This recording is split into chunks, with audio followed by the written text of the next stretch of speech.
So my name is Dane Alphin. I serve with the Navigators. I started my career with Navigator Church Ministries, and now I'm with D. Farrell on the executive team. And so we love to help people make disciples right where they live, work, worship, and play. Tonight, Justin's going to talk about his book a little bit, and we're going to have a discussion. Justin has served with the Navigators. Uh, he first started with his collegiate ministry, then was over in Thailand for a number of years, came back, and in the last 12 years or so has been with Navigator Church Ministries that helps churches and pastors and church leaders build a disciple-making culture that transforms their communities. Justin is married to Kristen and has four great kids. Jared being my favorite. Did I say that out loud? I hope the girls don't hear that. So, but he lives in Dayton, and we'll tell you where you can find him on the internet. But most of you probably already follow him either on his podcast or his blog. On the call tonight, we have two special guests who will really lead the discussion. The first is Alice Matagora. And Alice first got her disciple making vision decades ago as a student in college, and it transformed just by being discipled herself. She's the author of a book called How to Save the World, Disciple Making Made Simple.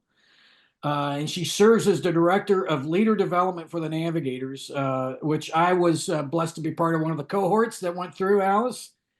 She lives in Orange County, California, with her great husband, RJ, and two great kids. So that's Alice. And Nate Allen, he lives in Northern Virginia and married for 34 years to Joan and has three grown children and four grandkids. I hear that having grandkids are the best thing in the world.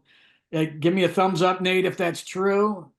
Everybody who has grandkids thinks like this is the best thing ever invented.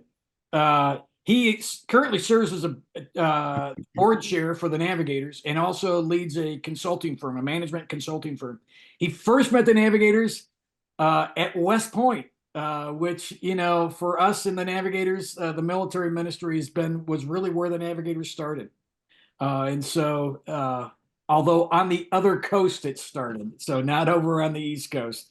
So he lives, when Nate is in his free time, he loves to hike and ski and just to hang out and travel with his family. So we are ready to get started. So Nate and Alice, you can take it. I believe, Alice, you have the first question. I do. Thanks, Dane, for the introduction. It's good to be with you all. Congratulations, Justin, on the launch of your book. This is such an accomplishment. And it is a much needed piece in the world of disciple making that we all love and have been called to. I'm just curious, there's so many fantastic books out there on disciple making and how to make disciples and how to make disciples who will make disciples. But your book, specifically the topic on creating this disciple making culture, what led you to write that book specifically? I'm trying to think. I can't think of any books on igniting this disciple making culture. What was some of the felt needs that you observed in the disciple making world in this area? Yes. Well, first of all, thank you to both you and Nate for being on. Thanks for everybody else being here. Disciple making is not easy. I think any of us that have any experience in it know that it comes with lots of challenges. And to answer your question, like, I didn't necessarily go out and like, hey, I'm going to write a book. I feel like the world has a lot of books, and I'm not sure one more is what is exactly we need. But it is kind of what you alluded to, Alice, that there's this notion of there's a lot of disciple making books out there. Some are on what I consider discipleship. So it's how do we grow as a believer and how do we come closer to Jesus and to become more like him. And then there's some others that are like, okay, well, how do we make disciple makers, or how do we make other disciples? But there really aren't any books out there that I found on disciple making culture that really focus in on the foundation. And so there's a lot of books that focus on the whole process of like, how do you build a culture? And honestly, some of those books, I love them because they're taking an attempt, but most of them kind of go like this. The first half is like, all right, here's disciple making. It's really important. It's got to be relational. And then the second half is, well, here's the program that you have to run in order to do this really relational thing. And I'm always like, well, I don't know how it works. But what I really want to do is focus at a principle level on how do you get started in building a disciple making culture, and how do you build the foundation of it? In my work with Navigators Church Ministries, I've engaged with lots of churches, and I know that on the call tonight, there's a number of people that are really enmeshed in churches, either as pastors or staff, and there's other people that are in disciple making ministries. And kind of the way we're trying to slant tonight is to focus a little more on like just general disciple making. But with the book, I thought, all right, how do we do this at a principle level? How do we build a foundation that can support the weight of disciple making in whatever church or ministry you're a part of? And so that was my motivation in writing it. I hope I reach part of those goals. We're only a month into this book launch. So in book terms, like my book's only a month old, so it's still pretty cute. So we'll see how it goes from here. Well, and Justin, you did do a wonderful job, and thank you for the contribution to our community. And one of the things, speaking of foundational principles that you lay out in chapter 1, you do differentiate disciple from discipleship to disciple making. And I think a lot of us came up with a school of thought that one of the marks of a disciple is disciple making. Would you mind just commenting, number one, on why you felt the need to differentiate disciple and disciple maker as a helpful term in our current context? And then two, how does somebody kind of know when they're moving from disciple to disciple maker? Yeah. Yeah, that's a good point, Nate, because really, if you're a disciple, right, if you're following Jesus, and honestly, my best definition of a disciple right now is someone who follows Jesus in order to become just like Jesus. And I use some different verbiage in the book, but the point is the same. Like, if we are a disciple and we're going to become just like Jesus, then we end up being a disciple maker. There's no way around that, right? If we're going to keep following, amen. that's what we end up as.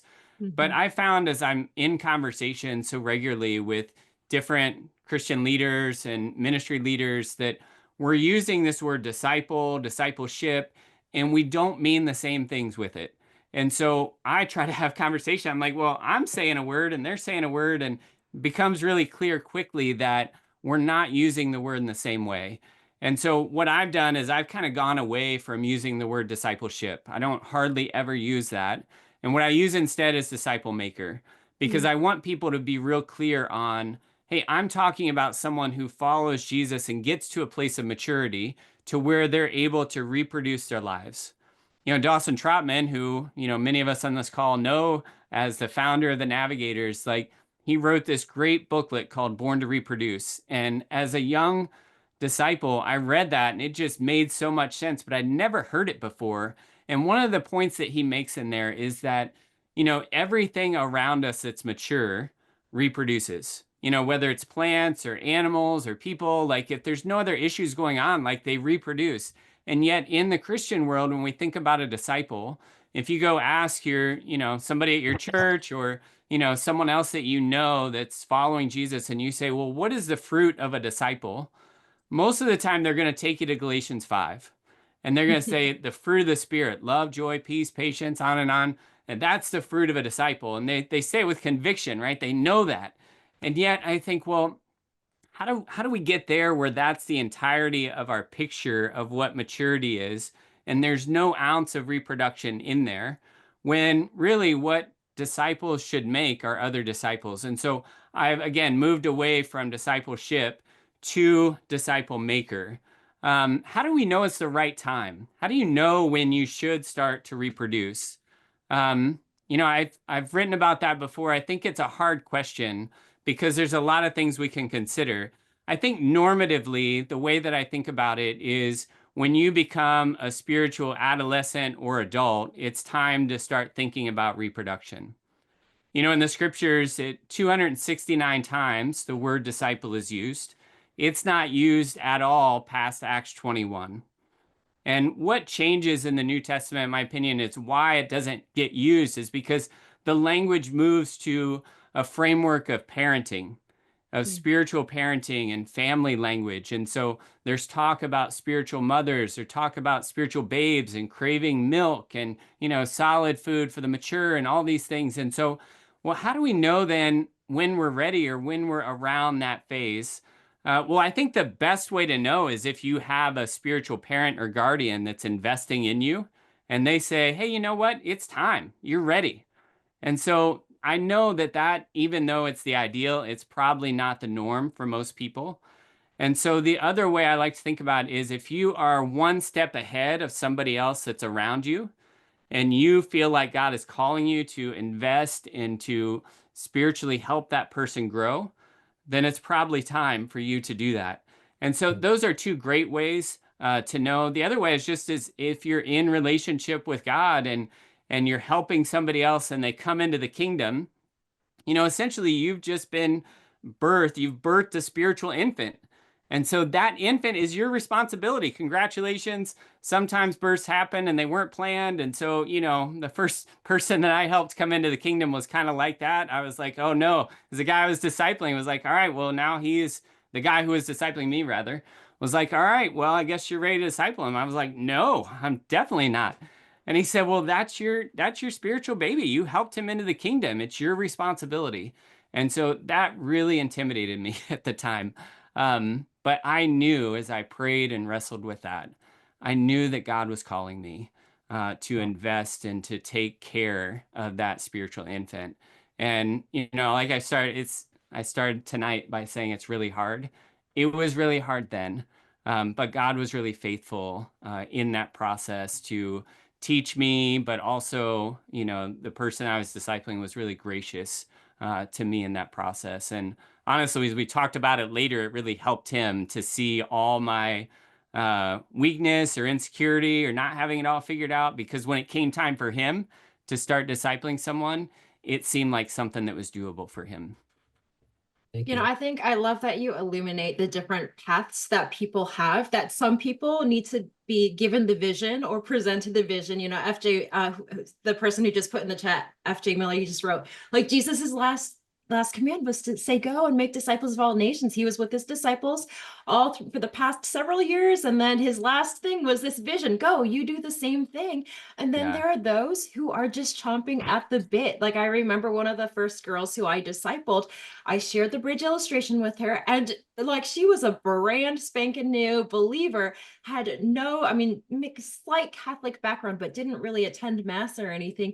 And as I shared the bridge illustration, the bridge to life, she was like, this is so amazing. I can share this. It's so simple. I can share this with my brother. And so she did. And so then she went right on to go share the bridge illustration and lead her little sister and it was like her 7-year-old brother, her mom, her dad to Christ. I mean, some people are just ready to go. They have the vision, almost like God has planted it in their hearts and their minds, and they have a vision for what God could do through them, that this thing is meant to be shared. And then I think there are those who need the prompting and the push. Like you were saying, your discipler said to you, like, okay, this is your spiritual infant. It's time for you to go and take care of them and to continue to feed them and nurture them. Yeah, and I had all the reasons why that was a bad idea. When he was like, yeah, it's time. I'm like, no, you don't understand. Like, it is not time. Like, don't you know all the things I don't know? And he was like, no, it's time. And that's how it started. That's how it started. No, that's awesome. What I love about where this conversation is going is it's really embedded in experience of our community and personal experience. The second term that you do wrestle with a bit is around culture. So we spent a bit of time on what is disciple making to you as you frame the book.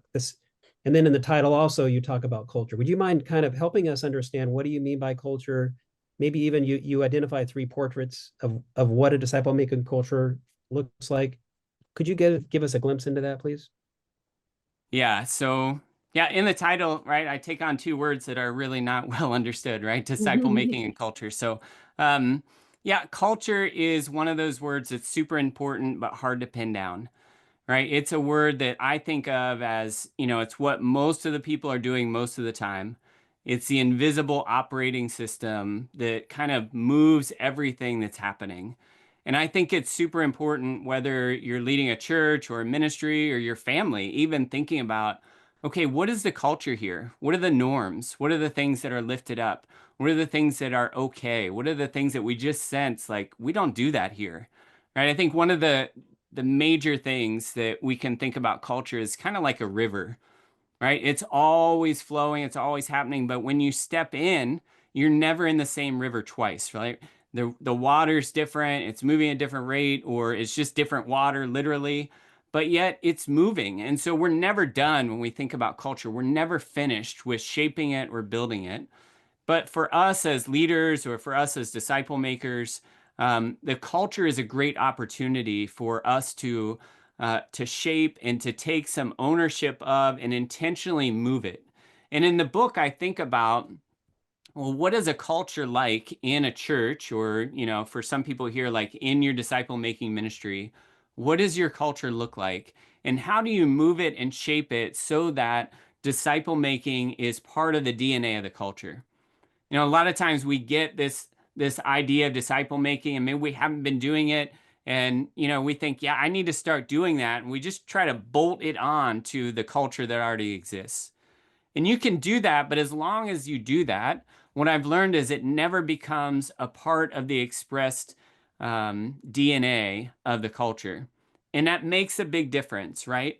And so for culture, it is, how do we shape it? How do we form it? Some of the pictures that I look at in the book really revolve around some cultural values for disciple makers. One of those is relational, right? So one of the pictures that I put in the book is like, okay, if there is a church and there's somebody that just had a massive heart attack and the pastor just had this really full week of doing a funeral already, and he's got some stuff going on at home, and then he gets this call about so-and-so just had a terrible heart attack, and it's a leader in the church, and he's trying to figure out how in the world is he going to fit in this hospital visit on top of all the other important things. And the answer in that vignette is some other leader called him after he got the call. Hey, so-and-so just had a heart attack. Hey, our life group is going to go visit. We're going to take turns visiting. And so I know you got a full week. And so there's care happening because it's a relational environment. And it's not relational in the sense of hierarchical, like, all right, you're the pastor, so when you show up, that's more important. Like, it's not like that. It's like, hey, who's close to this person? How do we provide care? There's a number of other things that we could talk about in terms of culture and what's really important in disciple making. One of those things is intentionality, right? Are we doing things intentionally? A big deal for me, and I talk about in the book, and I talk about it pretty much everywhere I go, is that Jesus's way of making disciples is the best way. And I really, really believe that. And so I was just with a pastor this morning for the first time, and I was talking, and I said, if you don't believe that, if you can't get on board with that notion, I'm probably not the guy for you.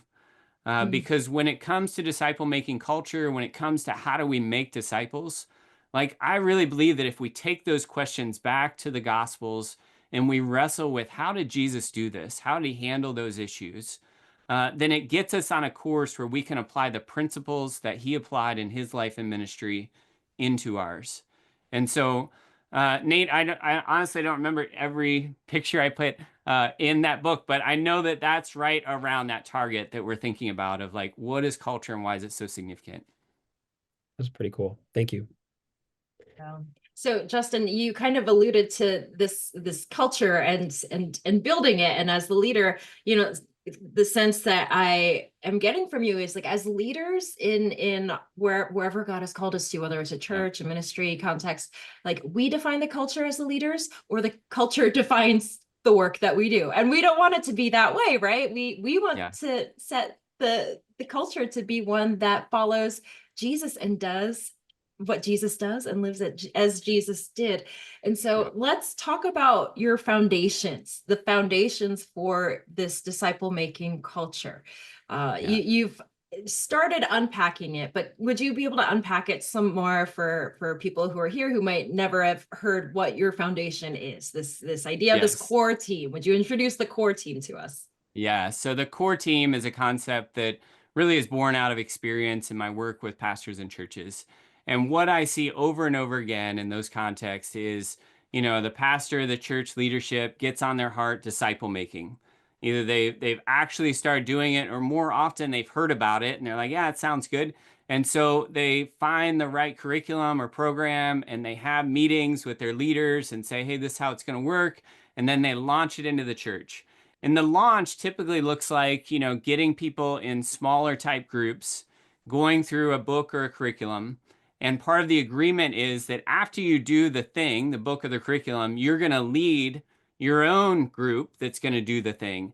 And so as a result, they're able to multiply up really quickly in a year, 2 years, 3 years, from having no real disciple-making ministry to having dozens and dozens, sometimes even hundreds, depending on the size of the church, in disciple-making. Now, again, we go back to what does that actually mean? Well, it might not mean what we think, but it's spinning up, right? And they feel really good because they're seeing all the multiplication. But then something happens and it levels off and then it starts to fall in on itself. And the numbers start to fall because everyone's done the thing. And there's really no core at the center of it that can support the weight of disciple making in the church, or even provide real strong definitions or answers around what it is that's trying to be accomplished. And so part of what I learned in the midst of doing this work with my team across the country is that there's a different way and a better way that we could do it. And the better way is by forming a team of disciple makers that can support the weight of that disciple making. Now, when I say a team, that's really intentional language, because a lot of ministries and churches, they don't do teams well. What they do well are groups. And so a group and a team are very, very different. In groups, we come with our own agenda for our own reasons. And so in a small group, like you might be in a small group because you want to make friends with more people in the church. The person next to you might be there because they really want to learn the Bible better. And so they show up each week for that. You show up for that. And what happens is, as long as your need is getting met, you're staying in. But as soon as you're like, well, I feel like I know these people, or I know them and I wish I didn't anymore, then you kind of step out. And the other person might feel like, well, my needs aren't getting met, so they're stepping out. But a team is something bigger than our individual needs.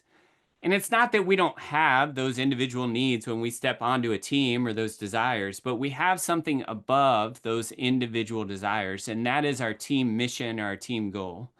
And so what we've learned is we need to have a team that's going to work together to become disciple makers. And the function of the team, as I explain it in the book, is to bring about culture formation for that ministry or that church. Now, for that to happen, the team has 2 goals initially. The first goal is that they become a team. Again, that's really hard because they're not used to it.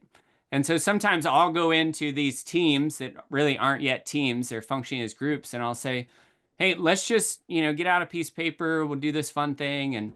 And so the fun thing is I'm asking questions like, write down the names of the spouses around the circle.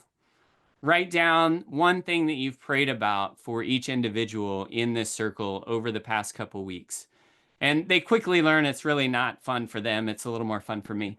What happens is, like, I'm helping them see, like, you guys aren't a team. Like, you might be using that word, but you're not a team yet.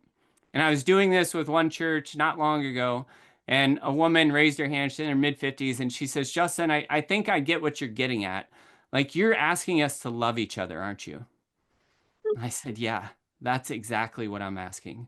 Because if you can't love each other here on this team, how will you have time, space, or energy to love someone else that maybe you're asked to disciple?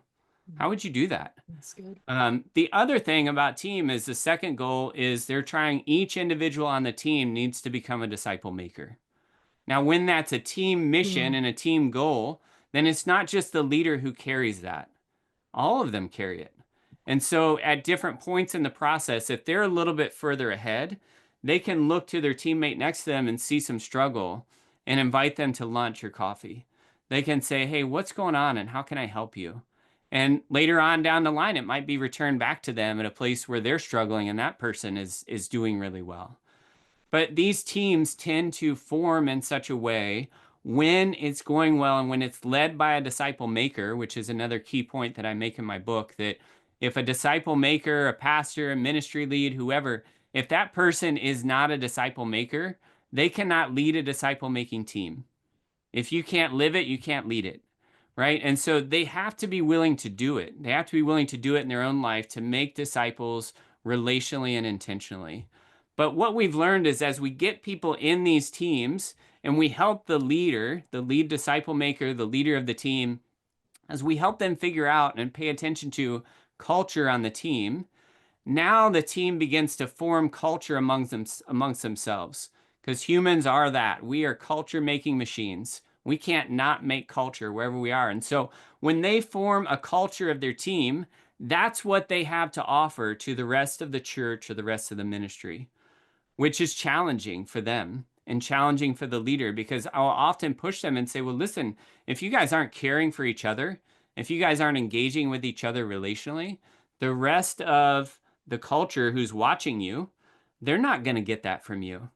But what you establish here on the team, the culture here, is what you have to export to the rest of the culture of your ministry or your church. So that's, broadly speaking, kind of what the function of the team is. Now, I have like the core team is an acronym, but I just want to stop because I'm talking a lot. It makes me uncomfortable after a while. But to hear like any doing great, response Justin. that You're you doing guys great. have to that so far. Well, let's start with the C on core. So common vision, and really what you're calling us to think through here is before focusing on mission, focus on team. Yeah. And we're trying to do something none of us can do alone. And so what does it look like to create what you call relationally resilient, high trust context in which we can really be on mission together? Yeah. And your encouragement is go slow to go fast. Spend a little time as a team defining your team charter. Would you mind talking a little about how you've seen teams do this well? Yes. It's really hard to do well. I was in Texas a couple weeks ago with 2 different teams that had been going for a month and a half. And they didn't know me like the pastors did. And so I stood up in front of their teams and I said, well, tell me, like, what are you guys doing and why are you doing it? And they're like blank stares, right? And I'm like, okay. And then the pastors tried to speak up and I was like, no, I'm not asking you. Like, I want to hear you. Like, I want to hear, like, have these guys said any of this to you? And it was like nothing was coming, nothing was coming. And then finally I was like, well, they talked about the 2 goals and still nothing. Then I said those 2 goals I just told you guys. And then they're like, oh. And then they started giving it back, right? And so the team leaders had talked about it. But what we see over and over again is that when people come onto these teams, they come on with their own mental maps of what's happening and why they're there. And even as clearly as you could talk about, hey, we're here to build a disciple making team. You need to become a team. We're here to become disciple makers. Like, they lose it in the process, because I think what the Western church has given us in terms of Christianity is kind of this deal. And the deal is, hey, you come to church, you come to the ministry, you're faithful to the things that we ask you to come to, and you give some money. And if you do that, you can feel pretty good about who you are and what you're doing with Jesus. But when we talk about a different way and a new map, a new vision, it's more of like, hey, these things are good and God wants you to be faithful, but there's an end in mind. There's a place where this is all leading, and that place where it's leading is maturity. But the maturity is not just for you, right? When we think of, the spiritual gifts as our fruit, then we walk around kind of like Christmas trees, and we want people to look at the ornaments on us. And we want people to see and like, hey, yeah, Jesus did this. See the star on top? Like, he's the one. And we want people to be like, oh yeah, I'd like my tree to look like that. But that's a different picture than what disciple making offers, right? Disciple making offers us, instead of being a tree with ornaments, we're a tree with fruit. And fruit is intended for reproduction. And so when we start to change the map for people, then we can begin to have some common language around what is the mission that we're on? Why are we here? As individual believers, why are we here building a kingdom of God? What is the point of this? How do we do it and move it forward? And the team setting is a key place to do it, because people struggle. People struggle with this new idea of, wait a second, so what you're asking of me and what God is asking of me isn't these things that I've kind of picked up over the years. It's something more than that. It's those things plus. And so dealing with some of these issues of common vision is thinking about and surfacing, honestly, in team conversations, hey, a lot of why questions. Like, why do you think God has asked us to, share our faith? Why do you think God has asked us to follow him? What is this all for? What is church for? What is ministry for? What is studying the Bible for? And when we start to ask questions, we begin to kind of pull on the strings of their map and help them think about, hey, there's something different here. Now, as we're doing that, and it's very uncomfortable, to be honest with you, it's uncomfortable for the team to move through this because they're realizing some things that they didn't get. And a lot of people will take it upon themselves that they must have done something wrong. They must have missed it. And part of the hardest thing, honestly, that leaders of these teams have to do is help them see, hey, you're okay. I'm not saying you're wrong or you've done something wrong. And for most of the people that are on these teams, they have been faithful for many, many years of what God has revealed to them. And so that's part of the encouragement that the pastor or the team leader will give is like, hey, you've been faithful. We're just talking about something new and God might be showing you something new. But that whole process, Nate, of helping them identify what their previous mental map of what it meant to follow Jesus was, and to graciously and through the scriptures help them see that there's something more, is what it's about, of getting the team on the same page of like, okay, this is what Jesus was doing, and this is what he's calling us into. And Alice, you've referenced vision a couple times, right? It's getting that vision in them so that they can see and then take ownership of it. So that acronym, C is common vision. The O is ownership, individual ownership. So the people on the team have to, as individuals, embrace that. And they have to say, yes, I want that, and I'm going to do it. And for some of them, that's really hard. Others get it really quickly. But it's even harder because in a team setting, it's hard to be like, yeah, I hear that, but I'm not doing that. I'm a teacher. I'm just going to teach the things that I teach. Like, people will respond that way with their actions, but it's highly unlikely they're going to say that. And so what we've learned is the team leader has to be close enough to each team member to have those conversations of like, hey, how's this landing with you? What do you think about it? And as they do that, move them towards that individual ownership. The relational resilience, though, comes as the team engages with each other. So that's the R in the acronym, relational resilience. So as the team engages with each other, there are some people on the team that are going to be annoyed by other people on the team. There are some people on the team that are going to like, why is that guy always talking? Like, he's always talking, not saying anything. Or, somebody else is always asking questions. And we all know on this call, like, we just get annoyed with different people. And sometimes I'm the person they're annoyed with. And chances are sometimes you're the person they're annoyed with sometimes.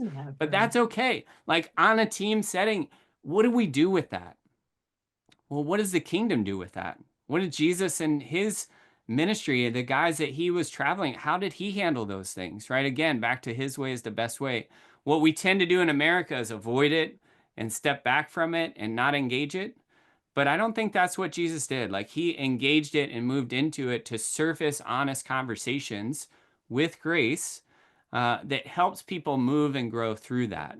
And again, if you can't do it in a team setting, you're not going to be able to do it when it's the people you're discipling. And then finally, the E is endure to the end. And so again, it's common vision, owned individually, relationally resilient, endure to the end. At this phase of the team, something really interesting happens. The leader of the team is really excited because he's seeing progress in the people. They're starting to disciple people. They've gotten over a lot of their big hurdles and a lot of the challenges that they've had. But finally, towards the end of the process, as he's really excited, a lot of the team members are really exhausted. And if he's not attuned to that, or she's not attuned to that, whoever's leading the team, if they're not attuned to it, then they're wanting to push out ahead and move things quicker, or at least keep it at the same pace. And they're like dying. They're like, can we just stop? And what they really want is to go back to the old way. And so for that phase of the team, the leader of the team really needs to help identify what's happening, slow down, give space for rest, and to help encourage, hey, look at how far we've come. look at how far we've come. And yeah, we got a ways to go yet, but can we just stop and appreciate what God's done in us so far? And it's those sorts of things that through the phase of, that ending point there, that helps it solidify into something permanent that they're going to carry with them, hopefully through the rest of their lives. I love that so much, Justin. I mean, oh, sorry, oh. You're good. Oh, I'm good. Okay. Yeah, I love that picture so much. And I so wish I had this book as a resource. Just several years ago, my husband and I, we were in campus ministry for a while. We had inherited a campus ministry that was large. It was large, but there wasn't really disciple making. There wasn't a disciple making culture. The students weren't really making disciples who were making disciples. I mean, we were lucky if they were willing to, I mean, they just didn't really have a lot of initiative. And then COVID just completely decimated the ministry. When we relaunched again and got back together, we were down to the bare bones. Like we had a bunch of sophomores, baby, I don't know, they might not be baby Christians, but they're sophomores. And just my husband, he was the only one on staff. I had two littles at the time. And so, 3-year-old, 1-year-old.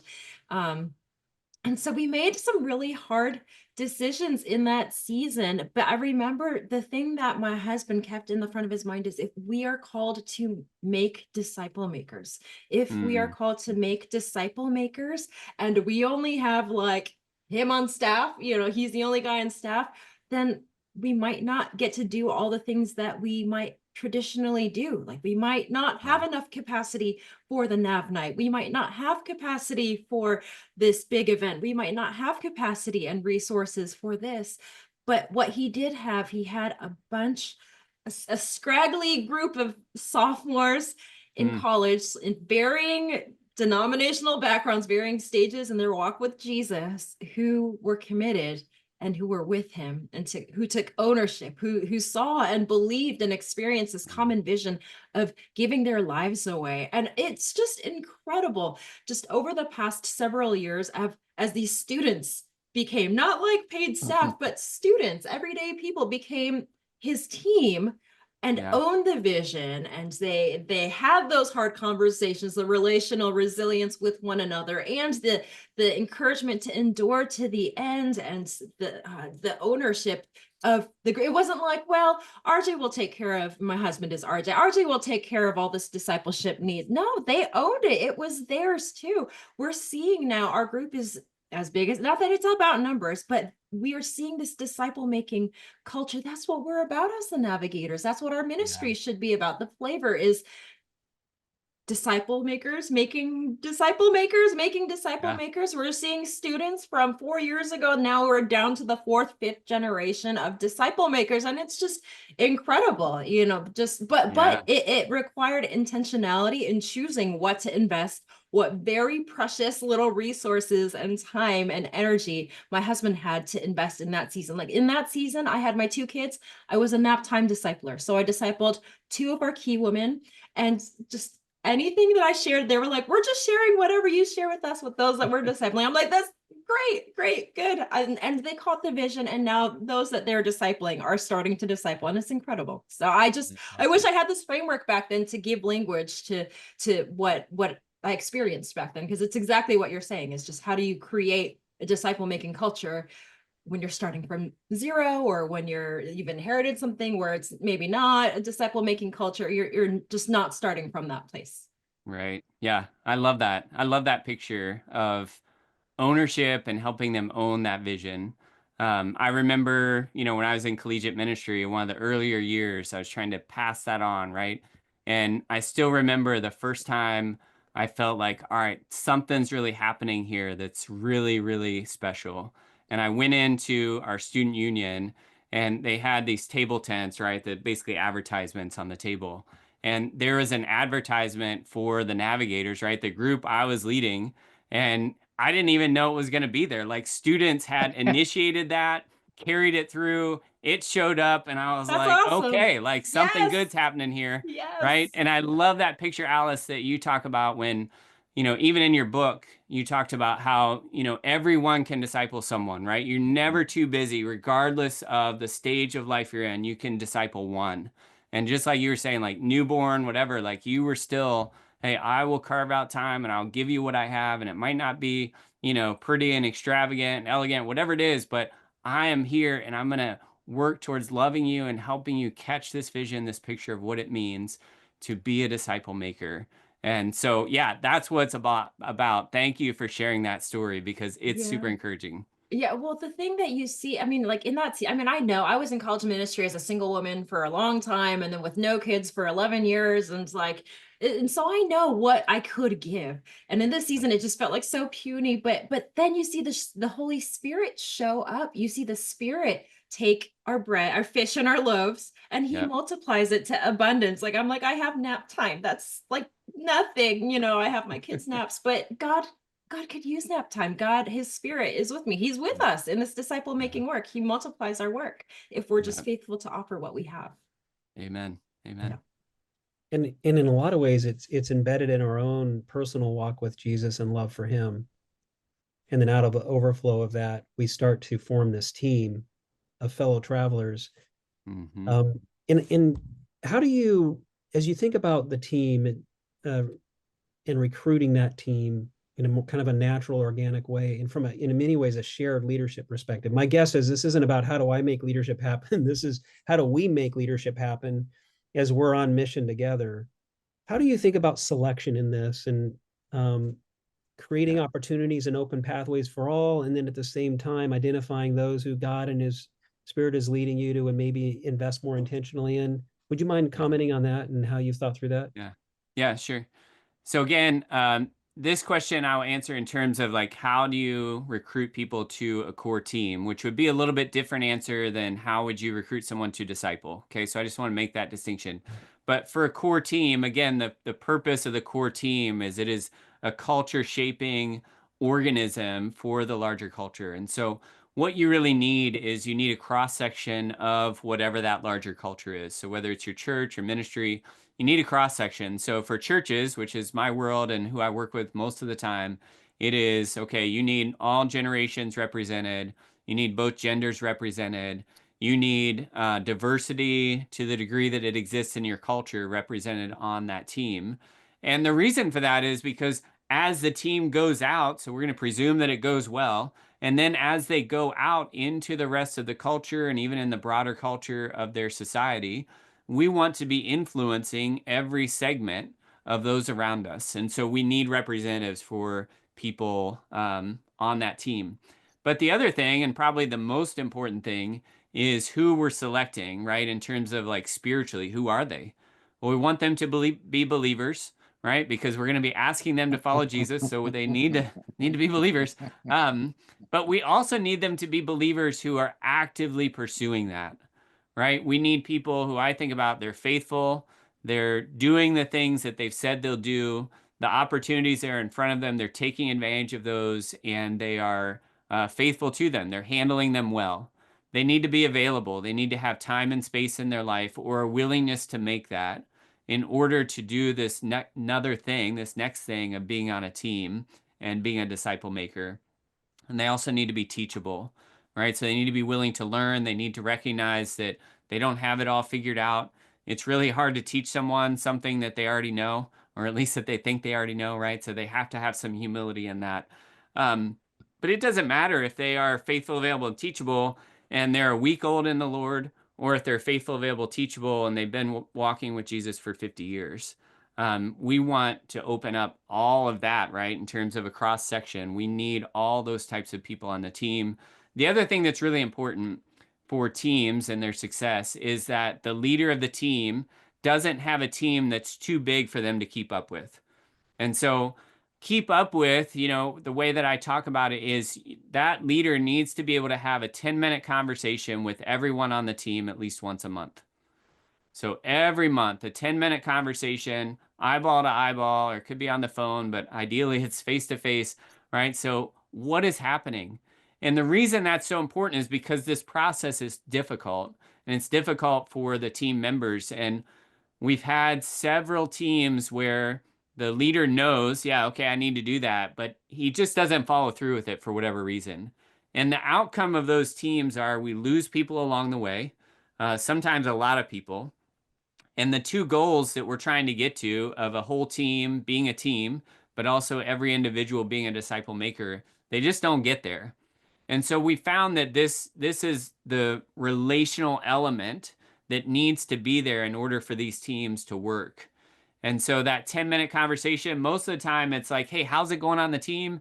Hey, it's going great. Really appreciating it. This is challenging to me, but I'm really loving it.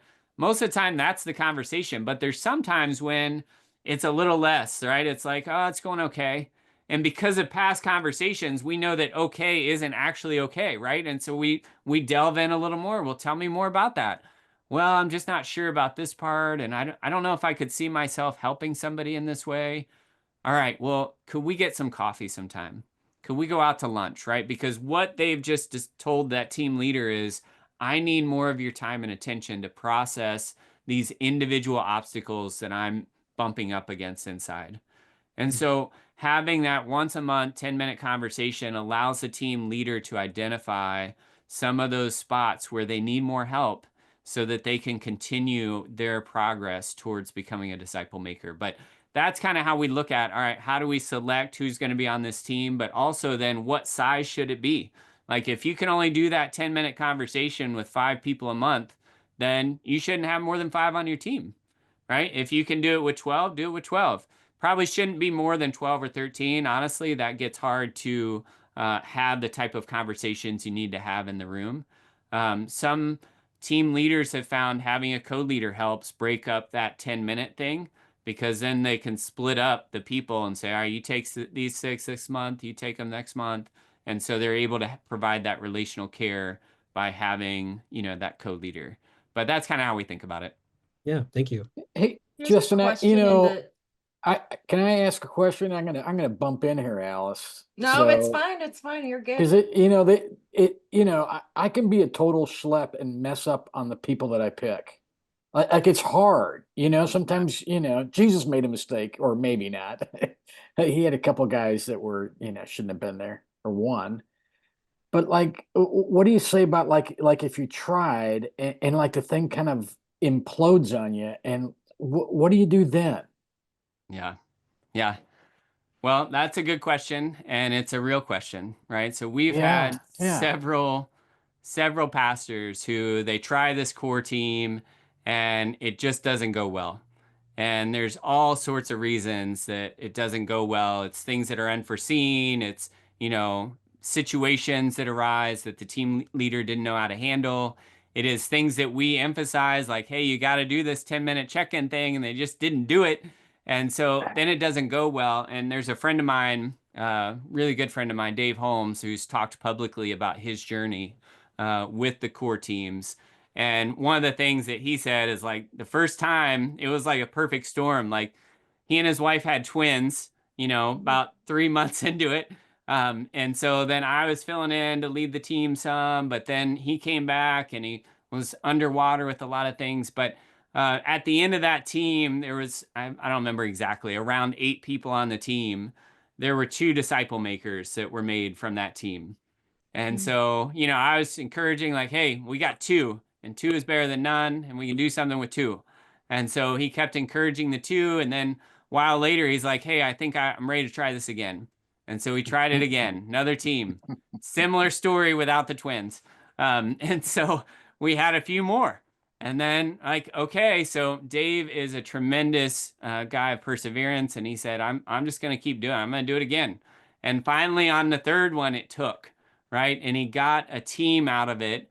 That the function of the team for him and why it's so important, not just for him, but other places, is they carry the mantle of leadership for disciple making in that church. I was with them not long ago and went into their meeting and hadn't been there in a while. And I don't know if they knew I was coming or not, but I walk in and this woman walks in, and first thing she says, the meeting's not even started yet. She says, you know what? I was thinking, we were doing those disciple making testimonies a while ago, and we haven't done those in a long time. Like, I think we need to get back to that.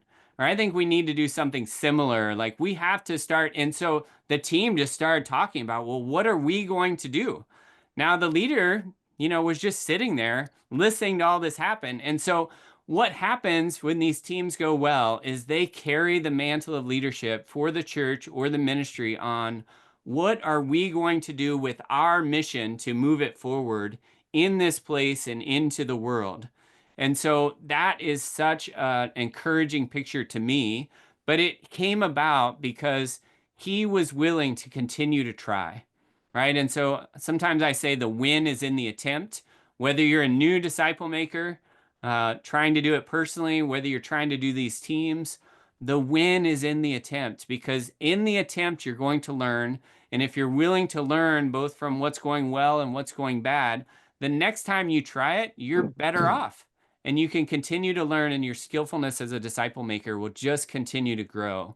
But Dane, that's a great question, because a lot of times it doesn't go well, whether it's the first time or the second time, right? We have to continue to learn and grow, and just be willing to keep engaging with the process of making disciple makers. Yeah. And I love the navigator vision to see generations through one. Every life matters. And so like you can fill a stadium in about 8 generations. Yeah. And so I know you've been thinking a lot about how Jesus saw the crowds and the individual within. Would you mind commenting on that? Yeah, I'm actually doing a lot of thinking even now about that. One of the things that occurs to me is that one of the big barriers for church leaders and ministry leaders is they often see all the people, right, that are coming, that are part of the large group thing that they have. And they feel responsibility for the people, and they think, well, I don't have time to do this disciple making thing. I need to prepare to minister to all these people, and I don't know how to do it other than to do large group stuff. And so that bothers me on one level, because, I believe in disciple making, and I think Jesus saw the masses, and he didn't have any less care for them than what those people have, right? The people that feel like, well, I'm the shepherd, and I got to help these people that God has entrusted to us. Like, Jesus saw the masses and he wept over them. He wept over them. And I've not yet gotten to a place where I see masses and just weep, but I don't even think Jesus did it one time. I think it was a regular thing that he did. If you look in Matthew 9, it insinuates that it is, it wasn't just once, right? He's weeping over the crowds. But I think what made Jesus different and his approach different is he saw the masses, but in the masses, he saw faces. And as he saw those faces, he thought, how am I going to help them? And his strategy for helping them wasn't large group event after large group event. It was investing in a few that would then invest in a few and invest in a few. And through investing in a few, he was going to reach the masses. And we've seen, we see it played out. It worked, right? And it will still work for us today. But when we look at the crowd, so many of us say, well, I can't say no to the needs in the crowd. But we also see Jesus doing that sometimes, that the needs will come right to him.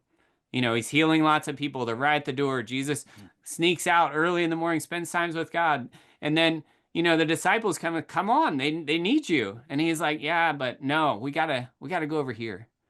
And so this idea of, we just have to let go sometimes of the needs and realize that, just because it's a need, it doesn't mean we're called to meet it. And that sometimes the best way to meet a need is to say no now so that we can invest, so that the need is met later through other people. And so I think that is, that's an underpinning of Jesus's strategy, right? When we think about Jesus style disciple making, or disciple making in the way that Jesus did, it's a willingness to not stop caring about the masses, but to think about, how am I going to meet those needs through other people? Because there's no human way that I can do it, not sufficiently. But when we invest in individuals, then we can help them through multiplication. That's awesome. And Alice, I know you've written about this as well. And what would both of you mind commenting on the motivation behind this? Justin, I know you even spend a good section in your book around this. And Alice, it'd be cool to have you maybe just share a little. What's the deeper why that you've seen really drive a sense of meaning, and in the sense, in doing so, an endurance towards this vision? Justin, your thoughts? You go first. Okay. I think there's three. scriptural reasons to make disciples. And I've gotten this through talking to disciple makers. There might be more, but there's at least three. The first one I think is covenantal. So being a part of the Abrahamic covenant and the promise that God gave to Abraham in Genesis that is passed down through the scriptures. And we see us in that in Galatians 3:29. If you belong to Christ, then you are Abraham's seed and heirs according to the promise. And so there's that covenantal motivation. Another motivation is what I call missional motivation. So we just care so much about the lost and about our friends who don't yet know Jesus and are missing out on him now and are going to miss out on him in eternity. And we just care too much to just sit on our hands and not do something about it. And so there's that missional motivation. But the other one is just a Jesus-centered motivation of wanting to be just like him. And I think this is probably the deepest one that we could get to, is that, it's not about me and me doing something for the kingdom. It's not about my friend over there. It's about just me being just like him, because that's what he's called us to. And if I can be more and more like him, then the world's going to be a better place. And the people that need to know him are going to have more opportunity to know him, both through the things that I'm doing and the things that I'm saying. So those are kind of the three that I've thought a lot about, of like motivation, and that really matters. There's more I could say, but we're running up on time. So Alice, only time for you. Yeah, I mean, really quickly, I would say, it says that Jesus, after healing and going through every town and village, he looked over the masses and he saw that they were harassed and helpless, like sheep without a shepherd. Now, when I think about this sheep without a shepherd, I go immediately to Psalm 23, right? That's like the most widely known passage of scripture on sheep and what it's like. I don't know, just the good shepherd and sheep. And so I was once led through this exercise of engaging with Psalm 23 through the lens of like, if there were no good shepherd. So, it starts, the Lord is my shepherd, I shall not want. I have no shepherd, I have many ones. And you just kind of go line by line. And as I went through that exercise, I just thought like, oh, the shepherdless life is so dark, and it's so lonely, and it's so wandering, and it's so tormented. And Jesus, he saw into the masses, the individuals, like Justin said, and he saw their torment and their helplessness and their darkness and their frailty. And he saw that they could do nothing to save themselves from it. And so he became the good shepherd who would lay down his life for the sheep. And he makes himself available to walk with his sheep for the rest of their days. Surely goodness and mercy will follow you all the days of your life, and we will dwell in the house of the Lord forever. And so when I think about motivation, that's one that personally motivates me. But I think that was also on the heart of Jesus, was like, he sees so many who are living shepherdless lives, saw that they were harassed and helpless like sheep without a shepherd. And so he wants to be their shepherd. And so will we help other people learn to live life with the shepherd, so that they can help others learn to live life with the shepherd, so that they can help others learn to live life with the shepherd, and so on until eternity. So that's one of the whys that thank you. me. Yeah. One last link, and it's in the subtitle of your book, to movement. One other motivation I think people experience is, once we've tasted being discipled and receiving in this way, nothing's ever the same. And so I have this compelling sense to give back in the way I've received. So it's a generalized reciprocity. So there's kind of a belief in, once we primed this through developing the core team you described, through building this culture, as our sisters and brothers experience this, we're never the same again. And that identity of discipleship just starts to become something that's naturally expressed because we feel like this sense of compulsion to give in the same way we receive. Thanks for the gift of this book. It's phenomenal. I know we need to kind of start to close. Any final comments, Dane or Justin? Yeah, let me give a couple things. Alice and Nate, thanks for leading the discussion. Great to be with you all. And if you want to learn more about what Justin's doing and where he's playing on the internet, and he has a blog that he's used forever. Website Justin Gravitt. You can also find him on Navigator Church Ministries, where we have a lot of blogs and a lot of resources. Some of the things that I was posting on the chat are there. Go to the resource tabs or the blog. But then also Justin does a podcast, the Practitioners Podcast. So, and it comes out, and it's a short form podcast, which is, I think, preferable. Sometimes people go 40, 50, 60 minutes, and it's a commitment to listen to it. So Justin says a quick punch and a quick thought, and very helpful, something that you can use right away. But Justin, I'd love for you to close up and have the last word. Yeah, thank you. Thank you guys for being here. I hope it's helpful for you in your context. We kind of scratched the surface on a lot of things and dived into a couple things, but like I said, disciple making is not easy, but I think it's worth our best. I think it's worth our best effort to not only become disciple makers, but to raise our skills so that we can do it excellently and honor Jesus in it. The book is the foundation of disciple making culture. And I'm going to say something you don't expect. I don't want you to buy this book. I don't want you to buy this book if you're not going to apply it, right? A lot of times we buy books and we read it and it's just edutainment, I call it, right? Like we're kind of learning and we're kind of entertained, but at the end of the day, we're not doing anything with it. My heart is that this is helpful for us to do something with. And the much more important book is the scriptures, right? So wherever you're at, lean into Jesus, lean into the scriptures. If what we've talked about seems helpful and you have a place that you're thinking, hey, I'm going to apply that, my book might help, but it's not for everybody. And so I'm not here trying to sell it. But what is for everybody is the scriptures and Jesus. So thank you guys all for the time. Nate and Alice and Dane, thanks for all the work that you've put in on this. And just really appreciate everybody. Thank you.